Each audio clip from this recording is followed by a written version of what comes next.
आप यहाँ की रानी नहीं है। जब संसद में निशिकांत दुबे ने किया सोनिया गांधी का घेराव, संसद में खून खराबा। आखिर निशिकांत दुबे के इस बयान के क्या है सियासी मायने? देखे क्यों निशिकांत दुबे बनाम सोनिया गांधी का ये पार्लियामेंट क्लिप सोशल मीडिया पर हो रहा है खूब वायरल। कांग्रेस की गलतफहमी है, गलती है सर। और ये जितने अपोजिशन के लोग हैं वो इतने वर्षों तक इस बिल को लेकर नहीं आए। हमारे माननीय प्रधानमंत्री जी ने ये नैतिक साहस दिखाया, हमारी पार्टी ने ये नैतिक साहस दिखाया। आज हम बिल लेकर आए हैं कि इनके पेट में दर्द हो रहा है सर। हम वर्षों से सुनते रहे सर कि जननी जन्मभूमि स्वर्गादपि गरीयसी यत्र नार्यस्तु पूज्यन्ते रमन्ते तत्र देवता। लेकिन क्या हुआ? इस देश में महिलाएं स्कूल एजुकेशन के लिए परेशान थी। जब तक माननीय अटल बिहारी वाजपेयी जी की सरकार नहीं आई, सर्व शिक्षा अभियान इस देश में नहीं आया, महिलाओं का जो है शिक्षा का लेवल नहीं बढ़ पाया सर। महिलाएं यदि बच्चियां स्कूल जाती थी तो उनको जो है खाना बनाकर जाना पड़ता था सर। और इसको जब हमारे प्रधानमंत्री जी ने देखा तो मिड डे मील स्कीम जब तक कि सरकारी स्कूलों में लागू नहीं हुआ तब तक महिलाओं की संख्या, बच्चियों की संख्या नहीं बढ़ी सर। और उसके बाद जो सबसे बड़ा प्रॉब्लम था, इस देश के प्रधानमंत्री ने जो सबसे बड़ी बात की कि उनको सम्मान दिया सर।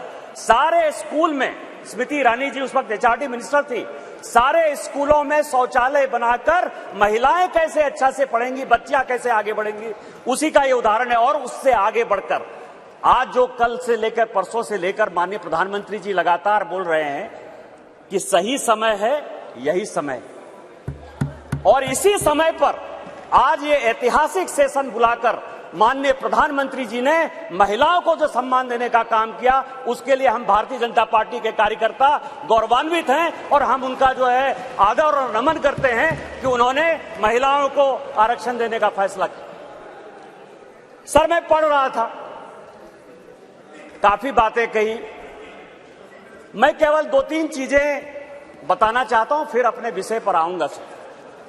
ये देश इस संविधान से चलता है और इसका आर्टिकल 82, मनीष तिवारी जी यहां बैठे हुए हैं, कल से लगातार वो संविधान संविधान संविधान की बात कर रहे हैं। अभी सोनिया जी ने भी बोलते हुए बातें कही कि अभी क्यों नहीं लागू कर दिया, कब से लागू कर देंगे। ये देश संविधान से चलता है। मैं आर्टिकल 243D और आर्टिकल 243T, जिसके लिए कि उन्होंने बड़ा अपने आप को गौरवान्वित महसूस किया कि हमने पंचायत में जो है महिला रिजर्वेशन लागू किया, बड़ा अच्छा किया। लेकिन ये आर्टिकल में 243D और 243T हमने तो नहीं दिया। आप दोनों को पढ़ लीजिए, 243D और T क्या पंचायत में किस तरह से रिजर्वेशन होगा और म्युनिसिपल कॉर्पोरेशन में किस तरह से रिजर्वेशन होगा। आपने उसके लिए कभी ओबीसी की बात तो नहीं की। यदि इस आर्टिकल में यदि आपने डाला होता ओबीसी की बात तो आप जब करिए बहुत अच्छा। इतने वर्षों से आपको नहीं दिखाई दिया। उसी तरह से 1947 से लेकर 49 तक ये पूरा संविधान सभा चलता रहा। परसों से यही भाषण सुन रहे हैं सर। इस कॉन्स्टिट्यूएंट असेंबली से लेकर 1952 से लेकर आज तक चुनाव हुआ, कभी किसी ने राज्यसभा में रिजर्वेशन की बात नहीं की, विधान परिषद में बात नहीं की। आज भी राज्यसभा में शेड्यूल कास्ट और शेड्यूल ट्राइब को रिजर्वेशन नहीं है। विधान परिषद में शेड्यूल कास्ट, शेड्यूल ट्राइब को रिजर्वेशन नहीं है। आप कौन सी नई बात केवल पॉलिटिकल एंगल के लिए ले आते हैं? आपने जब नहीं किया, जब तक आज तक जो है भारत के संविधान में यह कहा गया कि राज्यसभा में कोई रिजर्वेशन नहीं होगा, विधान परिषद में कोई रिजर्वेशन नहीं होगा। और जब माननीय प्रधानमंत्री जी और भारतीय जनता पार्टी इस बिल को लाती है तो आप कहते हैं राज्यसभा में रिजर्वेशन नहीं है, विधान परिषद में रिजर्वेशन नहीं है। आप पंचायत में कहिए कि कोई ओबीसी को रिजर्वेशन नहीं होगा, चाहे म्युनिसिपल कॉर्पोरेशन में कोई ओबीसी को रिजर्वेशन नहीं होगा। और आर्टिकल 82 है सर, जो एडजस्टमेंट ऑफ ईच सेंसस की बात कर रही है और सीट बढ़ाने की बात, सब पढ़ लीजिएगा इस आर्टिकल को। इसमें कहा गया है कि 2026 तक सभी चीजों को हमने फ्रीज कर दिया है। आप अनकॉन्स्टिट्यूशनल काम करना चाहते हैं, आप उसके ऊपर जो है कहते हैं कि 2024 से लागू कर दीजिए। तुरंत सुप्रीम कोर्ट में जाएगा और सुप्रीम कोर्ट में तुरंत वो स्टक डाउन हो जाएगा। क्या आप चाहते हैं कि महिलाओं को रिजर्वेशन नहीं दें? और जिस तरह से आप केवल राजनीति के माध्यम से इस महिला रिजर्वेशन को लॉलीपॉप बनाते रहे, घुमाते रहे, वही भारतीय जनता पार्टी करे। हमारे प्रधानमंत्री जी हैं जो कहते हैं कि जिसकी मैं शुरुआत करता हूं उसका अंत भी करता हूं। यदि ये महिला रिजर्वेशन यहां आया है तो महिलाओं को अधिकार मिलेगा, मिलकर रहेगा, दुनिया की कोई ताकत इसको नहीं रोक सकती है। लेकिन इनके यहां क्या दिक्कत है सर? इनके यहां सबसे बड़ी दिक्कत है, और अभी जितने स्पीकर बोलने वाले हैं सर, वो स्पीकर 2026 में ये आर्टिकल 82 पढ़िए, संविधान को जो है पढ़िए, जो संविधान में लिखा हुआ है कि सेंसस होगा, सेंसस के बाद डिलिमिटेशन होगा, और डिलिमिटेशन के बाद जो है हम उसको लागू करेंगे। और ये आर्टिकल 82 कह रहा है, ये 82 कह रहा है।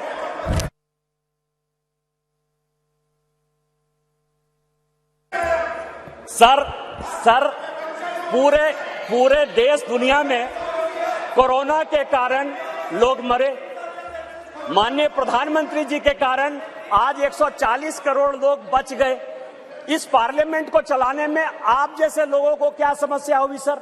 लोकसभा, राज्यसभा, लॉबी, सभी जगह सांसद बैठकर कानून पास करते रहे। भाई मरता था तो भाई का लाश जलाने के लिए कोई नहीं जाता था, पिता मरते थे तो पिता का लाश जलाने के लिए बेटा नहीं जाता था। उस कोरोना से बचकर हम आए हैं 2 साल के बाद। आपका तो आपने क्यों नहीं कराया? आपने क्यों नहीं कराया? कितने लोग थे जो रोड पर घूम रहे थे? कितने लोग थे जो खाना खिला रहे थे? सारे जगह के ट्रेन बंद थे, सारे जगह की सब स्थितियां बंद थी। भागलपुर पूरा जो है भारत जो है किस तरह के विकट परिस्थिति में था सर? माननीय प्रधानमंत्री जी 140 करोड़ लोगों को बचा के लाए हैं, और सेंसस जो संवैधानिक चीज है उसको जब हम लागू करेंगे तो ये लागू होगा। आज आप कह रहे हो क्यों नहीं लागू किए? देश में फिर से ये गलत तरह का माहौल पैदा करने की कोशिश कर रहे हैं सर। 2020 और 21 के माहौल के बाद, कोरोना के बाद कैसे सेंसस लागू हो सकता था? कैसे सेंसस हो सकता था? और माननीय गृह मंत्री जी बैठे हैं, हमेशा कहते हैं कि मैं कोई गैर संवैधानिक काम नहीं करूंगा, कोई असंवैधानिक काम नहीं करूंगा। यदि सेंसस होना है तो उसका भी डेट घोषित होगा, सेंसस होगा, डिलिमिटेशन होगा और महिलाओं को रिजर्वेशन मिलेगा। यही तो इस बिल में है 334 से, जिसके बारे में कि माननीय कानून मंत्री जी कह रहे थे सर। लेकिन क्या समस्या है कि ये अपने जो 26 पार्टियों का एक जो गठबंधन बनाया है सर, इंडी अलायंस, उसके सारे नेताओं का मैं भाषण पढ़ रहा था। आज सोनिया जी जब बोल रही थी तो मुझे लग रहा था कि वो राजनीति से ऊपर उठकर बोलेंगी, क्योंकि वो अपोजिशन की आवाज थी। मैं उनका सम्मान करता हूं सर।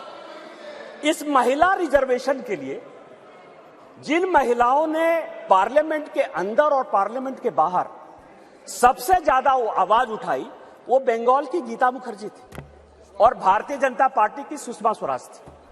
ये दोनों यदि नहीं रहती तो आज ये दिन भी देखने को नहीं मिलता। 33% यदि रिजर्वेशन लोकसभा और विधानसभा में यदि लागू होने वाला है और माननीय प्रधानमंत्री जी लेकर आए हैं इन 2 महिलाओं का, लेकिन सोनिया जी ने अपने पूरे भाषण में न गीता मुखर्जी का जिक्र किया, न सुषमा स्वराज का जिक्र किया। यह किस तरह की राजनीति है? अपना क्रेडिट लेना चाहती हैं कि हमारा बिल है। ये बिल आपका नहीं है। आप जो बिल लेकर आए वो गलत बिल है, और यदि इसके लिए किसी ने आंदोलन किया तो वो गीता मुखर्जी है, वो सुषमा स्वराज है। आपने ये नहीं बोलकर इस महिला बिल में भी राजनीति करने की कोशिश की, और आज का पूरा क्रेडिट जो जीता वो सिकंदर, जो गोल मारता है, यहाँ बंगाल के लोग बैठे हुए हैं, जो गोल मारता है उसी के नाम से गोल मारा जाता है। माननीय प्रधानमंत्री जी गोल मारने को तैयार हैं। ये भारतीय जनता पार्टी का बिल है और ये माननीय प्रधानमंत्री जी का बिल है, आपको ये मानना पड़ेगा।